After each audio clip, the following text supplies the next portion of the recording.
Taste the Daily. Holidays-nale, adu namma GT Holidays da.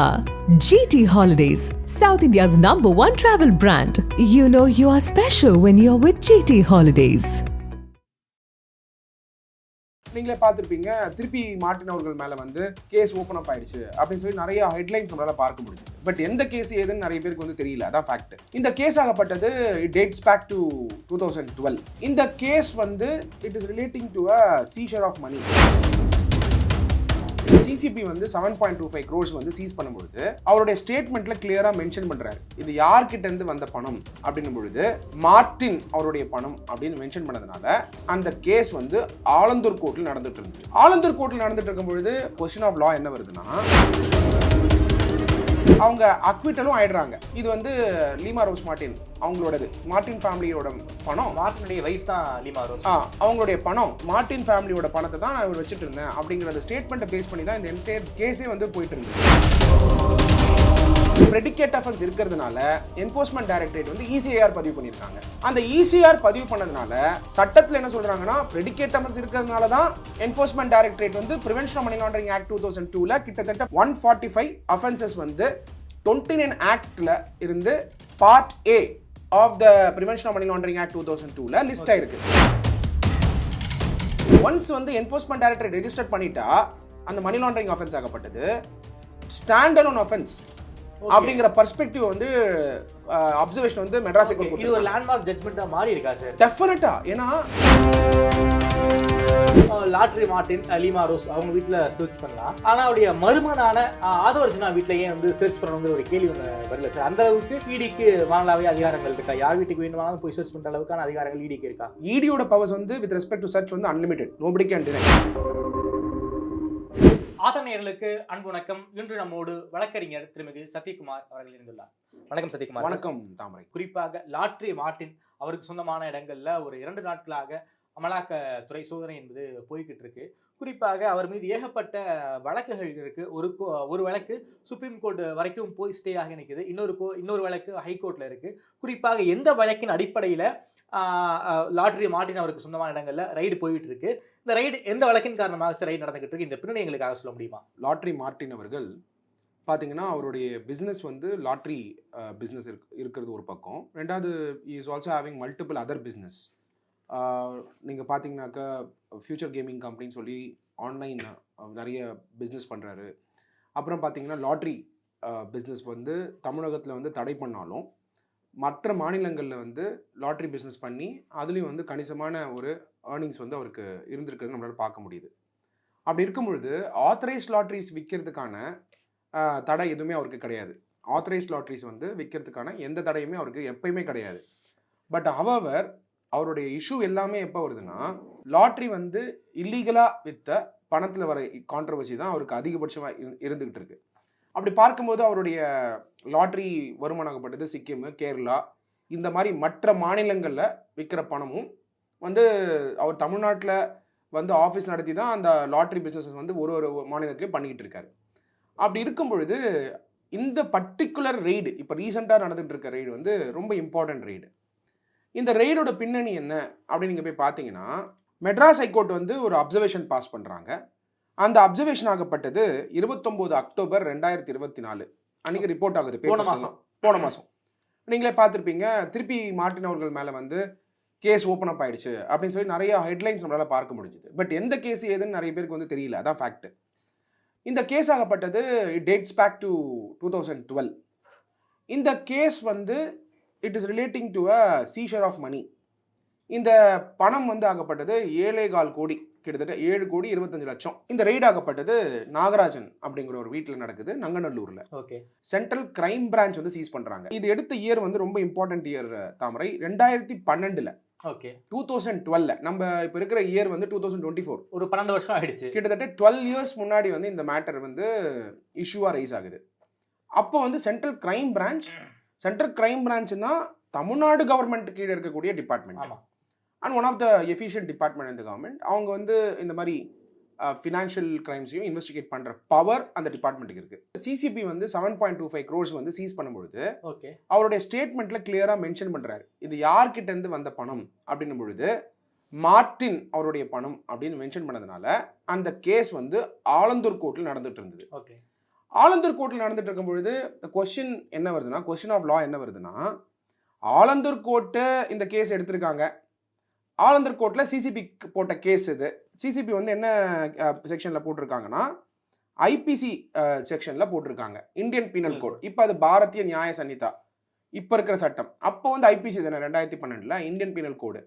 அந்த சட்டத்தின்படி cheating, forging documents, ஹேட்சிங் criminal conspiracy அப்படிங்கிற செக்ஷனில் தான் எஃப்ஐஆர் போடப்பட்டது. உங்களுக்கு தெரியாத ஒன்றும் இல்லை தாமரை, ஒன்ஸ் எஃப்ஐஆர் ஃபைல் பண்ணாலே ஸ்டேட் போலீஸு அந்த எஃப்ஐஆர் பேஸ் பண்ணி அது ப்ரெடிகேட் அஃபென்ஸ் ஆகிடும். ஸ்டேட் போட்ட கேஸ் மேலே தான் என்ஃபோர்ஸ்மெண்ட் டைரக்டரேட் வருவாங்க. ஆமாம், இந்த கேஸ் வந்து ப்ரெடிகேட் அஃபென்ஸாக இருந்து ட்ரையல் முடிஞ்சு அதில் பார்த்தீங்கன்னாக்க அவங்க அக்விட்டலும் ஆயிடுறாங்க.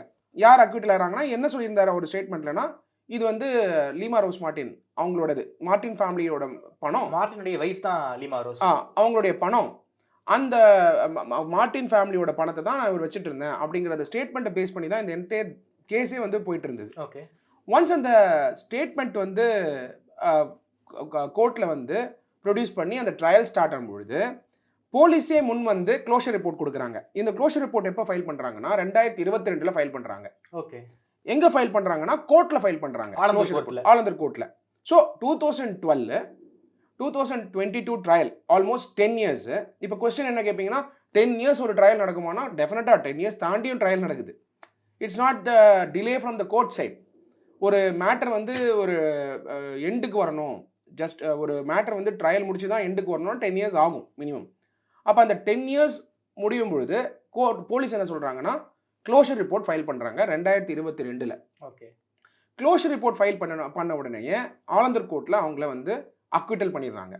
ஓ, லீமா ரோஸ் அக்விட்டல் பண்ணிடுறாங்களா? ஆமாம், அவங்க மார்டின் ஃபேமிலியில் யாரெல்லாம் நேம் பண்ணாரோ நாகராஜன், அவங்கள வந்து அக்விட்டல் பண்ணிடுறாங்க. மார்டின் அண்ட் ஃபேமிலி வந்து அக்விட்டல் பண்ணிடுறாங்க. கேஸ் வந்து க்ளோஷருக்கும் வந்துடுது. ஓகே, பட் த கொஸ்டின் என்ன வருதுன்னா, 7.5 கோடி யாரோடன்னு ஒரு கேள்வி இருக்கும். 7.5 கோடி, அந்த 7.5 கோடிக்கு எப்படி பணம் வந்ததுன்றத கோர்ட்ல டிஃபெண்ட் பண்ணியிருப்பாங்களா மாட்டாங்களா? அப்படி பண்ணும்போது கொடுத்த டாக்குமெண்ட்ல ஒரு இன்ட்ரெஸ்டிங் ஃபேக்ட் வந்து ஒரு அப்சர்வேஷனாக இருந்துகிட்டு இருக்கு. 7.2 crore கேஷ் ஆகப்பட்டது, அன்அக்கௌண்டட் கேஷ் ஆகப்பட்டது, சீஸ் பண்ணது. எதனால இது ஆட்ரிபியூட் ஆயிருக்கு, இந்த பணம் எப்படி வந்ததுன்றதுக்கான டிஃபென்ஸ் போட்டிருப்பாங்க இல்லையா கோர்ட்ல. அதுல என்ன சொல்லப்பட்டிருந்ததுன்னா, இந்த சேல் லேண்டோட சேல் தான் இது, இந்த பணம், அந்த பணத்தை தான் அவர்கிட்ட கொடுத்து வச்சிருந்தோம் அப்படின்னு சொல்லிட்டு இந்த பணத்தை வந்து ப்ராப்பர்ட்டி சேல் பண்ணதுனால தான் இதை அப்டைன் பண்ணாங்க மார்டின் அவங்க ஃபேமிலி அப்படிங்கிறத ஸ்டேட்மெண்ட்டாக கொடுத்தாங்க. அவங்க டிஃபென்ஸ் சைடில் கொடுத்தாங்க. அப்படி கொடுக்கும் பொழுது அந்த சேல் அக்ரிமெண்ட்டில் ஒரு மிஸ்டேக் நடந்தது. என்றைக்குமே வந்து பார்த்தீங்கன்னா கொஸ்டின் ஆஃப் லாவில் நீங்கள் நிறைய விஷயங்கள் வந்து பார்க்க முடியும். டிஃபெண்ட் பண்ணும்போது டிஃபெண்டிங் லாயராக நிறைய விஷயங்கள், எவிடன்ஸ் ஆக்டு, ப்ரொசீஜர் ஆங்கிளில், ஏன்னா அரசியலமைப்பு சட்டத்தின் படி, கான்ஸ்டியூஷன் படி procedure prescribed by law face பண்ணி தான் நீங்கள் வந்து எந்த விஷயத்தையும் நீங்கள் கேரி அவுட் பண்ண முடியும் கோர்ட்டில். கான்ஸ்டியூஷன் ப்ளஸ் ப்ரொசீஜர் இந்த சிஆர்பிசி கிரிமினல் வழக்குகள் பொறுத்த வரைக்கும். அதனால் இந்த டாக்குமெண்ட் அவங்க கொடுத்ததுல சேல் அக்ரிமெண்ட் வந்து டாக்குமெண்ட் கொடுத்துருக்காங்க. அதில் interesting fact to be noted, இந்த சேல் அக்ரிமெண்ட் வந்து March 2, 2012 அன்னைக்கு என்டர் பண்ணியிருக்காங்க. ஓகே, அந்த சேல். ஓகே, ஆனால் ஸ்டாம்ப் பேப்பர் யூஸ் பண்ணியிருக்காங்க இல்லையா? ஆமாம். அந்த ஸ்டாம்ப் பேப்பர் யூஸ் பண்ணது வந்து கவர்மெண்ட் வந்து அந்த ஸ்டாம்ப் பேப்பர் ரிலீஸ் பண்ணதே March 9 தான். Okay okay okay okay. அந்த ஸ்டாம்ப் பேப்பர் வந்து ரிலீஸ் பண்ண உடனேயே அன்னைக்கே கடையில் கிடைக்காது. ஆமாம். அது கிடைச்ச நாள் வந்து March 12. Okay okay. March 12 தான் அந்த கடையில் கிடைக்குது. ஓகே. அப்போ March 12 வாங்கின ஸ்டாம்ப் பேப்பரில் நீங்கள் சேல் அக்ரிமெண்ட் March 2 அன்னைக்கு எப்படி போட முடியுங்கிறது தான் கொஸ்டின் ரைஸ் பண்ணப்பட்டது. Okay okay okay. அப்படி ஒரு ப்ராசிக்யூஷன் கொஸ்டின் ரைஸ் பண்ண இடத்துல போலீஸ் வந்து க்ளோஷர் ரிப்போர்ட் வந்து 2022 போட்ட உடனேயே அப்போ அந்த கொஸ்டின் வந்து ரிமைனிங்காக தான் இருந்துகிட்டு இருக்கு. அப்போ சிசிபி வந்து அப்பீல் போக மாட்டாங்க, ஏன்னா அவங்க க்ளோஷர் ரிப்போர்ட் கொடுத்துட்டாங்க. அவங்க இன்வெஸ்டிகேஷன் பேஸ் பண்ணி இட் இஸ் தேர் பவர். அதாவது வந்து சிசிபியோட பவர். அவங்க ப்ரெடிகேட் அஃபென்ஸ்க்கு ஆலந்தூர் கோர்ட்டில் சிசிபி வந்து சப்மிட் பண்ணிடுறாங்க. அந்த க்ளோஷர் ரிப்போர்ட்டை பேஸ் பண்ணி கேஸும் எண்டுக்கு வந்துடுது. இப்போ கேஸ் எண்டுக்கு வந்தோடனே ஒன்று ஸ்டேட் அப்பீல் போகணும், சிசிபி தான் அப்பீல் போயிருக்கணும். ஆனால் சிசிபி தான் க்ளோஷர் ரிப்போர்ட் கொடுத்துட்டாங்க, அவங்க அப்பீல் போகிறதுக்கான வாய்ப்புகள் இல்லை. இங்கே பார்த்தீங்கன்னா இவங்க அக்விட்டல் ஆயிடுறாங்க. ஸோ இவங்களும் அப்பீல் போகிறது கிடையாது. ஸோ லிட்ரலி கேஸ் வின் பண்ணிடுறாங்க அக்விட்டல் ஆன உடனே. ஸோ அதோட முடிவுக்கு வந்திருக்கணும் இல்லையா? அதுக்கப்புறம் என்ன பண்ணுறாங்க, அந்த செகண்ட் ஆர்ம் தான் ரொம்ப இம்பார்ட்டன்ட். என்ஃபோர்ஸ்மெண்ட் டைரக்டரேட் வந்து ப்ரெடிகேட் அஃபென்ஸ் இருக்கிறதுனால என்ஃபோர்ஸ்மெண்ட் டைரக்டரேட் வந்து இசிஐஆர் பதிவு பண்ணியிருக்காங்க. ஓகே. அந்த இசிஆர் பதிவு பண்ணதுனால சட்டத்தில் என்ன சொல்கிறாங்கன்னா, ப்ரெடிகேட் அஃபென்ஸ் இருக்கிறதுனால தான் என்ஃபோர்ஸ்மெண்ட் டைரக்டரேட் வந்து prevention of money laundering act 2002ல் கிட்டத்தட்ட பார்த்தீங்கன்னா தாமரை நம்ம நிறைய கேசஸில் பார்த்த மாதிரி 145 அஃபென்சஸ் வந்து லிஸ்டாக இருக்குது. 145 அஃபென்சஸ் வந்து 29 ஆக்டில் இருந்து part A of the prevention of money laundering act 2002ல் லிஸ்ட் ஆயிருக்கு. அதில் நீங்கள் பார்த்தீங்கன்னா இந்தியன் பீனல் கோட் அதுவும் வந்து லிஸ்டாக இருக்குது. அதில் இருக்கிற அஃபென்ஸ்லாம் லிஸ்டாக இருக்கிறதுனால எவென்ச்சுவலாக என்ஃபோர்ஸ்மெண்ட் டைரக்டரேட் என்ன பண்ணுறாங்கன்னா இசிஐஆர் ஃபைல் பண்ணுறாங்க. இசிஐஆரில் என்ன இருக்குன்னு உங்களுக்கு என்ன நம்மளால பப்ளிக் வந்து ஆக்சஸ் பண்ண முடியாது. அந்த இசிஐஆர் ஆகப்பட்டது internal document of the enforcement directorate. அதை பேஸ் பண்ணி என்ஃபோர்ஸ்மெண்ட் டைரக்டரேட் ஓப்பன் பண்ணி வச்சிருந்தாங்க கேஸ். அவங்க என்ன பண்ணுறாங்க, aggrieved by the order of the Alandur court, அது மேலே அப்பீல் போகிறாங்க. ஓகே. இப்போ இந்த அப்பீல் வந்து எப்படி போனாங்கன்றது தான் பாயிண்ட். அந்த அப்பீல் ஆகப்பட்டது செக்ஷன் 482 ஆஃப் த சிஆர்பிசி படி போறாங்க. 482 ஆஃப் த சிஆர்பிசி. இந்த 482 பவர்ஸ் வந்து ரொம்ப இம்பார்ட்டன்ட். ஏன்னா இந்த நம்மளுடைய இந்த ப்ரோக்ராம் வந்து நிறைய சட்டமானவர்கள் நிறைய வழக்கறிஞர்கள்லாம் பார்க்கறதுனால அந்த 482 செக்ஷனுடைய பவர்ஸ் என்னன்னா, saving of inherent powers of the high court, saving of inherent powers of the High Court. அதுபடி nothing in this court shall be deemed to be limit or affect the inherent powers of the High Court to make such orders as may be necessary to give effect to any order under this court or to prevent abuse of the process of any court or otherwise to secure the ends of justice. அப்படிங்கிறது தான் 482 power. 482 power ஆகப்படுது unlimited power of the ஹைகோர்ட்டுக்கு இருக்கு. ஹைகோர்ட்டுக்கு இருக்கு, constitutional கோர்ட்னால அவங்களுக்கு அந்த unlimited powers இருக்கு. இந்த சுமோட்டோ ரிவ்யூ பவர் எல்லா பவர்ஸுமே இருக்கு. 482 ஆஃப் த சிஆர்பிசி படி court has the absolute power because constitutional matter. அப்படி இருக்கும் பொழுது 482 படி பெட்டிஷன் வந்து என்ஃபோர்ஸ்மெண்ட் டைரக்டரேட் தாக்கல் பண்றாங்க. என்ஃபோர்ஸ்மெண்ட் டைரக்டரேட் தாக்கல் பண்ண அந்த பெட்டிஷன் பேஸ் பண்ணி ஜுடிஷியல் மேஜிஸ்ட்ரேட் கோர்ட்டோட க்ளோஸ் பண்ணாங்க இல்லையா கேஸ், 2012 கேஸ், அதை வந்து செட் அசைட் பண்ணிடுறாங்க. செட் அசைட் பண்ண உடனேயே அப்போ ஜுடிஷியல் மேஜிஸ்ட்ரேட்டோட கோர்ட்டோட கேஸ் வந்து செட் அசைட் பண்ண உடனேயே அதை பேஸ் பண்ணி அப்போ stand alone offence enforcement directorate இருக்கா, அவங்க வந்து இந்த கேஸை வந்து விசாரிக்கிற பவர் வந்து கிடைச்சிடுது. அதனால தான் இப்போ பார்த்தீங்கன்னா நேற்று வந்து இந்த ஃபுல் ரெய்ட்ஸ், அது மார்ட்டின் அவருடைய இடம், அதுக்கப்புறம் அவங்களுடைய ரிலேட்டிவ்ஸோட இடம், அது மட்டும் தாண்டி இதை தாண்டி பல இந்தியாவில் இருக்கக்கூடிய பல லொகேஷன்ஸ்ல இந்த ரெய்ட்ஸ் ஆகப்பட்டு நடந்துட்டு இருக்கு. ஸோ அதுதான் இதோட முழு இந்த இந்த சிசிபி போட்ட கேஸ் 2012 சிசிபி போட்ட கேஸ் தான். ஓகே. அதை பேஸ் பண்ணி வந்த ப்ரெடிகேட் அஃபென்ஸ்னால தான் இப்போ இந்த ரெய்ட் நடந்துட்டு இருக்கு நம்ம புரிஞ்சுக்கணும் தாமரை. Okay sir. சார் இந்த ஒரு வழக்கில் ரைட்ஸ் போயிட்டு இருக்கு. கடந்த வழக்குகள்லாம் பார்க்கும்போது ஏகப்பட்ட கோடிகளுக்கு வந்து அட்டாச் பண்ணியிருந்தாங்களே, அது எதுவும் அதே மாதிரியான நிகழ்வுகள் இந்த கேஸ்லையும் நடக்க எதுவும் வாய்ப்பு இருக்குமா சார்? இப்போ அவங்க மேல இருக்கக்கூடிய கேஸ் வந்து பாத்தீங்கன்னா ஒரு என்ஃபோர்ஸ்மெண்ட் டைரக்டரேட்டோட ரெய்டுமே ஒரு ப்ரெடிகேட் அஃபென்ஸை பேஸ் பண்ணி வந்துட்டு இருக்கு. ஓகே. இன்னொன்று வந்து பாத்தீங்கன்னா illegal sale of lottery ticket, next வந்து ஒரு சிபிஐ வழக்கு வந்து சிக்கிம் கவர்மெண்ட்டுக்கு வந்து கொடுக்க வேண்டிய நிலுவைத் தொகைக்கு ஒரு வழக்கு போயிட்டு இருக்கு. ஸோ இதெல்லாம் வந்து ஒரு கிரைமும் பேஸ் பண்ணி என்ஃபோர்ஸ்மெண்ட் டைரக்டரேட் வந்து ஒரு இசிஆர் ஃபைல் பண்ணி ஒரு ரெய்ட் நடத்துறாங்க. கொஸ்டின் என்னன்னா, இந்த 7.25 crore கேஸ் ஆகப்பட்டது ஆலந்தூர் கோர்ட்லயே கேஸ் க்ளோஸ் பண்ணியிருந்தாலும் 482 படி டைரக்ஷன் வந்து ஹைகோர்ட்ல வந்ததுனால தான் திருப்பி என்ஃபோர்ஸ்மெண்ட் டைரக்டரேட் வந்து அவங்க சர்ச் பண்றாங்க. மீன்வைல் மார்ட்டின் அவர்களோட இன்னொரு கேஸ்ல சுப்ரீம் கோர்ட் என்ன சொல்லியிருக்காங்கன்னா, ப்ரெடிகேட் அஃபென்ஸ் முன்னாடி இன்னொரு கேஸ், அந்த கேஸ்ல பாத்தீங்கன்னா அட்டாச்மெண்ட்ஸ் நடந்திருக்கு, மோர் தேன் 400 crore பிளஸ் அட்டாச்மெண்ட்ஸ் பண்ணியிருக்காங்க. அந்த கேஸும் போயிட்டு இருக்கு. அந்த கேஸ்ல பாத்தீங்கன்னா சுப்ரீம் கோர்ட்ல வந்து ஒரு ஸ்டேவும் கிராண்ட் பண்ணியிருக்காங்க. வித் ரெஸ்பெக்ட் டு வாட்னா, ப்ரெடிகேட் அஃபென்ஸ் முடிகிற வரைக்கும் trial of prevention of laundering act வந்து நடத்தக்கூடாதுன்னு. இந்த கொஸ்டின் என்னன்னா, ப்ரெடிகேட் அஃபென்ஸ்ல அக்விட்டல் ஆவாங்களா, கன்விக்ட் ஆவாங்களா, ப்ரெடிகேட் அஃபென்ஸ் எப்படி மூவ் ஆகுது, எப்போ ட்ரையல் முடியும், அதை பேஸ் பண்ணி தான் ப்ரிவென்ஷன் மணி லாண்டரிங் ஆக்ட் வந்து ட்ரையல் வந்து கொண்டு வர முடியும். இல்லை ஒன்று பேரலாக நடக்கணும், இல்லை ப்ரெடிகேட் அஃபென்ஸ் முடிஞ்சதுக்கு அப்புறம் தான் பிஎம்எல்ஏ ட்ரையல் நடக்கணும். Where there is no predicate offence ஐடியலாக என்ஃபோர்ஸ்மெண்ட் டைரக்டரேட் இன்வெஸ்டிகேட் பண்ண முடியாது. பட் மெட்ராஸ் ஹைகோர்ட் ஜட்மெண்ட் வந்து லேண்ட்மார்க் ஜட்மெண்ட்டாக ஏன் அமைதுன்னா, ப்ரெடிகேட் அஃபென்ஸே க்ளோஸ் பண்ணாலும் என்ஃபோர்ஸ்மெண்ட் டைரக்டரேட் 482 பெட்டிஷன் போட்டு அது ஒன்ஸ் வந்து என்ஃபோர்ஸ்மெண்ட் டைரக்டரேட் ரெஜிஸ்டர் பண்ணிட்டா அந்த மணி லாண்டரிங் ஆஃபென்ஸ் ஆகப்பட்டது ஸ்டாண்ட் அலோன் ஆஃபென்ஸ் அப்படிங்கிற பர்ஸ்பெக்டிவ் வந்து அப்சர்வேஷன் வந்து மெட்ராஸ் ஹைகோர்ட் இது ஒரு லேண்ட்மார்க் ஜட்ஜ்மெண்டா மாறி இருக்கா சார்? டெஃபினட்டா. ஏன்னா லோவர் கோர்ட் அதாவது subordinate court magistrate court pass பண்ண ஆர்டர் அதுல ப்ரெடிகேட் அஃபென்ஸ்ல அக்விட்டல் ஆயிடுறாங்க. எஸ். அது மேல ஸ்டேட் தான் அதாவது சிசிபி தான் அப்பீல் போயிருக்கணும். ஆனா சிசிபி தான் க்ளோஷர் ரிப்போர்ட் போடுறாங்க முகாந்திரம் இல்லைன்னு. அப்பீல் போக மாட்டாங்க. அப்போ அவங்க அப்பீல் போகாதப்போ என்ஃபோர்ஸ்மெண்ட் டைரக்டரேட் அப்பீல் போற பவர் இருக்கான்னு பாத்தீங்கன்னா இல்ல. அப்போ inherent powers of the high court section 482 of the CrPC பயன்படுத்தி enforcement directorate Madras high court that is constitution கோர்ட்டுக்கு மேல்முறையீடு பண்றாங்க. மேல்முறையீடு பண்ணும் பொழுது மெட்ராஸ் ஹை கோர்ட் வந்து ஒன்னு அந்த பெட்டிஷனை டிஸ்மிஸ் பண்ணலாம், இல்ல அந்த பெட்டிஷனை வந்து அலோ பண்ணி நீங்க இன்வெஸ்டிகேட் பண்ணலாம்னு சொல்லலாம்.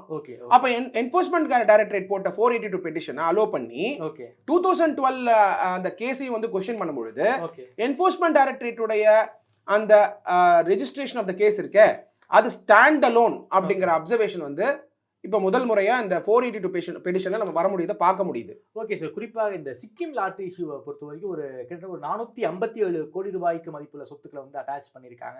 அங்க சிக்கிம் லாட்டரியில என்ன சார் முறைக்கு லாட்டரி மார்டின் இல்ல கவர்மெண்ட் அங்க சிக்கிம்ல பாத்தீங்கன்னா கவர்மெண்டே வந்து லாட்டரி டிபார்ட்மெண்ட்ஸ் வந்து வச்சிருக்கிறது வந்து நம்மளுக்கு பரவலா தெரியும். ஆமா ஆமா. நீங்களே பாத்தீங்கன்னா அதுக்கு முன்னாடி தமிழ்நாட்டுல எல்லாம் பஸ் ஸ்டாண்ட்ல எல்லாம் டிக்கெட்ஸ் விற்கும் பொழுது சிக்கிம் லாட்டரி பூட்டான் லாட்டரின்னு பார்த்துருப்போம் நம்ம சின்ன வயசுல.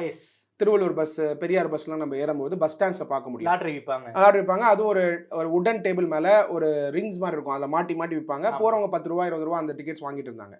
அதெல்லாம் வந்து தடை பண்ணிட்டாங்க. ஏன்னா லாட்டரினால நிறைய குடும்பங்கள் வந்து பாதிக்கப்பட்டதை புரிஞ்சு அப்ப இருந்த அதிமுக கவர்மெண்ட் வந்து முதல் முறை வரும்போதே அதை தடை பண்ணாங்க. இன்ஃபேக்ட் சப்சிக்வெண்டா போலீஸ் டிபார்ட்மெண்ட்டும் ரொம்ப ஸ்ட்ரிக்டா இருப்பாங்க லாட்டரி பொறுத்த வரைக்கும். அப்படி இருக்கும்போது லாட்டரிங்க தடைப்பட்ட உடனே தமிழ்நாட்டில் வித்த லாட்டரி தடைப்பட்டாலும் மார்டின் அவர்களுடைய பிசினஸ் ஆகப்பட்டது நேஷன் வைடு வந்து கொண்டு போறதுக்கான ஸ்டெப் எடுத்தாரு.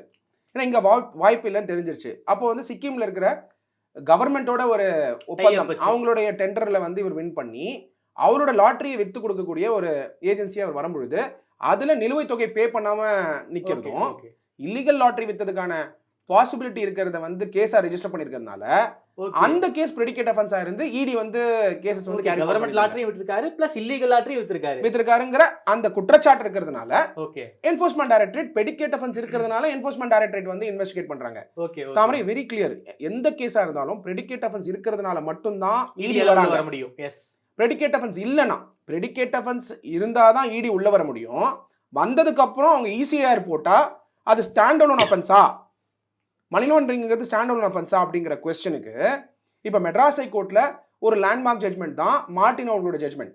கேஸ் பிரெடிகேட் அஃபென்ஸே க்ளோஸ் ஆனாலும் இடி வந்து 482 படி CrPC 482 of the CrPC present Bharatiya Nagarik Suraksha சன்னிதால அது ஈக்குவலன்ட் செக்ஷன் இருக்கு. அந்த செக்ஷன் படி பெட்டிஷன் போட்டா இன்வெஸ்டிகேட் பண்ண முடியுமான்றதுக்கான ஆர்டர் ஆகப்பட்டது. இப்போ மார்டினோட கேஸ் வந்து ஒரு உதாரணமா இருந்துட்டு இருக்கு. Okay sir, okay sir. So ஆனா இது சப்ஜெக்ட் டு சுப்ரீம் கோர்ட்டோடைய அப்பீல். இப்போ மார்டின் வந்து ஐடியலா இந்த ஜட்மெண்ட் கொடுத்த உடனே சுப்ரீம் கோர்ட்ல எஸ்எல்பி போட்டிருக்கணும், போட்டிருப்பாருன்னு நினைக்கிறேன். போட்டிருந்தாருன்னா அது மேல ஸ்டே இருந்தா இடி வர முடியாது. ஸ்டே இல்லாத பட்சத்துல தான் இப்போ இடி வந்து சர்ச் பண்ணிட்டு இருக்காங்கன்றது பாயிண்ட். இந்த கேஸை பொறுத்த வரைக்கும் லாட்டரி மார்டின் லீமா ரோஸ் அவங்க வீட்டில் சர்ச் பண்ணலாம். ஆனால் அவருடைய மருமனான ஆதவர்ஜுனா வீட்டிலேயே வந்து சர்ச் பண்ணணுங்கிற ஒரு கேள்வி ஒன்று வரல சார். அந்த அளவுக்கு இடிக்கு வாங்கலாவே அதிகாரங்கள் இருக்கா? யார் வீட்டுக்கு வேணுமானாலும் போய் சர்ச் பண்ணுற அளவுக்கான அதிகாரங்கள் இடிக்கு இருக்கா? இல்லை, இதில் வந்து ப்ரொசீஜர்ஸ் ஆஃப் கிரைம் வந்து இருக்கக்கூடிய அந்த இண்டிகேஷன் இருக்கிறதுனால family people closely knitted family பீப்புளுக்கு வந்து possibility of procedures of crime இருக்க வாய்ப்பு இருக்கிறதும் ப்ளஸ் ஏதாவது ஒரு எவிடன்ஸை பேஸ் பண்ணி தான் இது வந்து சர்ச் பண்ணியிருப்பாங்க. அதனால இடியோட பவர்ஸ் வந்து வித் ரெஸ்பெக்ட் டு சர்ச் வந்து அன்லிமிட்டெட், நோபடி கேன் டினை. நம்ம பார்த்தோம் லாஸ்ட் இயர்லாம் வந்து எவ்வளோ ரைட்ஸ் நடந்தது. அண்ட் இப்போ தான் பார்த்தீங்கன்னா சுப்ரீம் கோர்ட் நிறைய பேருக்கு வந்து பெயில் கொடுத்துருக்காங்க. பெயில் ஜூரிஸ்ப்ரூடன்ஸே இப்போ மாறி சுப்ரீம் கோர்ட்ல. ஸோ அதனால நம்மளால அப்சர்வ் பண்ண முடியுது. அப்படி இருக்கும்பொழுது இடியோட பவர் வந்து அன்லிமிட்டெட். பட் இடியோட பவர் எப்படி கிடைக்குது? ஸ்டேட் போட்ட கேஸ்னால தான் கிடைக்குது.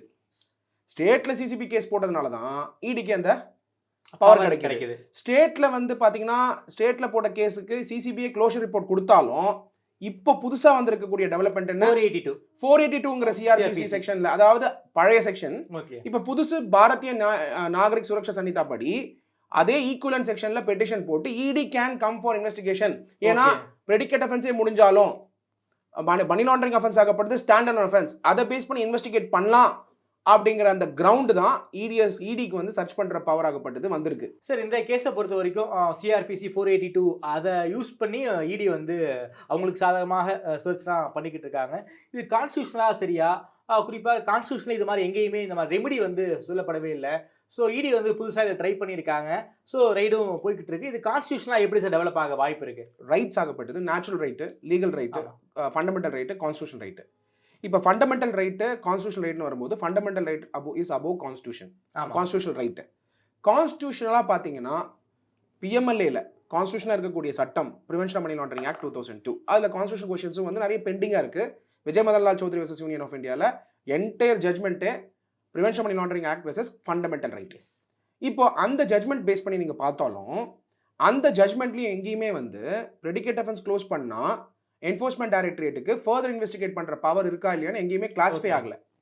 அப்போது ப்ரிவென்ஷன் ஆஃப் மணி லாண்டரிங் ஆக்டில் straightforward section as a legal right to the department predicate offence close பண்ணால் ஸ்டாண்டர்ட் அஃபென்ஸை வந்து கண்டினியூ பண்ணணும். அதாவது ப்ரெடிகேட் அஃபென்ஸை க்ளோஸ் பண்ணால் prevention of money laundering act படி இன்வெஸ்டிகேஷன் பண்ணணுமா பண்ணக்கூடாதா அப்படிங்கிற எக்ஸ்பிளிசிட் ப்ரொவிஷன் இல்லை. Yes, correct. அப்படி இல்லாத பொழுது தான் அந்த கொஸ்டின் ஆஃப் லா பேஸ் பண்ணி இந்த கொஸ்டின் ஆஃப் லா ஓப்பனா இருக்கு. என்ன question of law?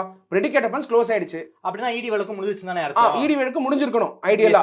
No if there is no predicate offense no ED case அப்படிங்கிறது தான் ரூலா இருந்துட்டு ரூல் ஆஃப் லா. இப்போ அது மாறுபட்டு என்ன வருதுன்னா என்ஃபோர்ஸ்மெண்ட் டைரக்டரேட் வந்து மெட்ராஸ் ஹைகோர்ட்டுக்கு வந்து பெட்டிஷன் போடுறாங்க. அந்த பெட்டிஷன் ஆகப்பட்டது 482 ஆஃப் த சிஆர்பிசி. அந்த 482 படி inherent powers of the high court. Inherent powers of the high court வந்து இட்ஸ் a constitution courtனால அவங்களுக்கு பவர்ஸ் இருக்கு. அதுல ஸ்டாண்டர்ட் அஃபென்ஸ் வந்து ரெஜிஸ்டர் பண்ணியிருக்கிறதுனால இசிஐஆர்ல இது ஸ்டாண்டர்ட் அஃபென்ஸ். ஓகே, அந்த ஸ்டாண்டர்ட் அஃபென்ஸை ப்ரெடிகேட் அஃபென்ஸே க்ளோஸ் பண்ணாலும் ஸ்டாண்டர்ட் அஃபென்ஸ் ரெஜிஸ்டர் ஆயிருக்கிறதுனால இன்வெஸ்டிகேட் பண்ணலாம் அப்படிங்கிற அப்சர்வேஷன் வரும்போது தான் என்ஃபோர்ஸ்மெண்ட் டைரக்டரேட் ரைட்ஸ் நடத்தியிருக்காங்க. ஸோ அதனால இந்த கொஸ்டின் ஆஃப் லா ஆகப்பட்டது டிராவல் ஆகும். ஏன்னா ப்ரிவென்ஷன் மணி லாண்டரிங் ஆக்ட்ல பல கொஸ்டின் ஆஃப் லால இதுவும் ஒரு கொஸ்டின் ஆஃப் லா, நூற்றுக்கணக்கான கொஸ்டின் ஆஃப் லா இருக்கு. ஓகே, அக்யூஸ்டுக்கு இருக்கு, விக்டிமுக்கு இருக்கு, டிபார்ட்மெண்ட்டுக்கும் இருக்கு. எஸ், அப்படி இருக்கும்போது நூற்றுக்கணக்கான கொஸ்டின் ஆஃப் லால இதுவும் ஒரு கொஸ்டின் ஆஃப் லாவா இப்ப ஆட் அப் ஆக போகுதுன்றது தான் பாயிண்ட். ஓகே சார், இந்த கேஸை பொறுத்த வரைக்கும் சுப்ரீம் கோர்ட்ல எஸ்எல்பி அவங்க மார்ட்டின் தரப்பு போட்டால் என்ன நடக்க வாய்ப்பு இருக்கு? இது டெஃபினட்டா அந்த கொஸ்டின் ஆஃப் லா பேஸ் பண்ணி ஃபண்டமெண்டல் ரைட்டை பேஸ் பண்ணி தான் அந்த கொஸ்டின் கேட்பாங்க. when there is no predicate offense. ஒரு சமயம் எஸ்எல்பி போடுறாங்க அப்படின்னா மார்ட்டின் அவங்க சைடில் எஸ்எல்பி போடுறாங்க, ஸ்பெஷல் லிவ் பெட்டிஷன் போடுறாங்க அப்படின்னா அவங்க கிரவுண்டை வந்து டெஃபினட்டாக வந்து ஃபண்டமெண்டல் ரைட் எப்படி பாதிக்கப்படுதுன்னு சொல்லணும். ஓகே, ஃபண்டமெண்டல் ரைட் எப்படி பாதிக்கப்படுதுன்னு சொல்லுவாங்கன்னா ஆர்டிகல் 20, 21, 22 பேஸ் பண்ணி கொஸ்டின் பண்ணுவாங்க தாமரை. அதான் சிம்பிள். ஏன்னா எப்படி பர்சனல் லிபர்ட்டி எப்படி அஃபெக்ட் ஆகுதுங்கிறது தான் பாயிண்ட். ஈக்குவாலிட்டி ஆஃப் லான்னு ஒன்று இருக்கு. நிறைய கேசஸ் ப்ரெடிகேட் அஃபென்ஸ் அப்போ ப்ரெடிகேட் அஃபென்ஸ்ல ஜெயிக்கிறவங்க எல்லாமே இடி கேஸ்க்கும் உட்பட்டு இருக்காங்களா அப்படிங்கிறது ஆர்டிகல் 14 படி கேட்பாங்க. So article 14, article 20, 21, 22 fundamental right எப்படி அஃபெக்ட் ஆகிருக்கு அப்படிங்கிறது பேஸ் பண்ணி தான் எஸ்எல்பி போடுவாங்க. அப்படி அந்த எஸ்எல்பி ஃபண்டமெண்டல் ரைட் வந்து இந்த ஸ்டெப் ஆஃப் த இடி வந்து ஃபண்டமெண்டல் ரைட் அஃபெக்ட் ஆகிற மாதிரி இருந்தால் any day supreme court will give a stay. இவங்க போடுறாங்களா போடலையா எப்படி வந்து செய்ய போறாங்கன்றது வரக்கூடிய நாட்கள் தான் பார்க்கணும். ஓகே சார், ரொம்ப நன்றி சார். குறிப்பாக இந்த மார்ட்டின் வழக்கு பத்தின பின்னணியை ரொம்ப விரிவாக பேசியிருக்கீங்க. குறிப்பாக ப்ரெடிகேட் அஃபென்ஸும் முடிஞ்ச பிறகு எப்படி இடி உள்ளே வந்தாங்கிற பின்னணியை ரொம்ப விரிவாக பேசியிருக்கீங்க. அது மட்டும் இல்லாமல் சுப்ரீம் கோர்ட்டுக்கே ஒரு எஸ்எல்பி மூலமாக ஒரு மார்ட்டின் மூவ் பண்ணால் இந்த கேஸ் வந்து ஸ்டே ஆக வாய்ப்பு இருக்குது அப்படின்னு வந்து மார்ட்டின் தரப்புக்கு ஒரு வாய்ப்பு இருக்குன்னு கூட சொல்லியிருக்கீங்க. என்ன நடக்குதுன்னு பார்க்கலாம். நேரம் கொடுத்து பேசியதுக்கு நன்றி சத்யகுமார் சார். நன்றி தாமரை.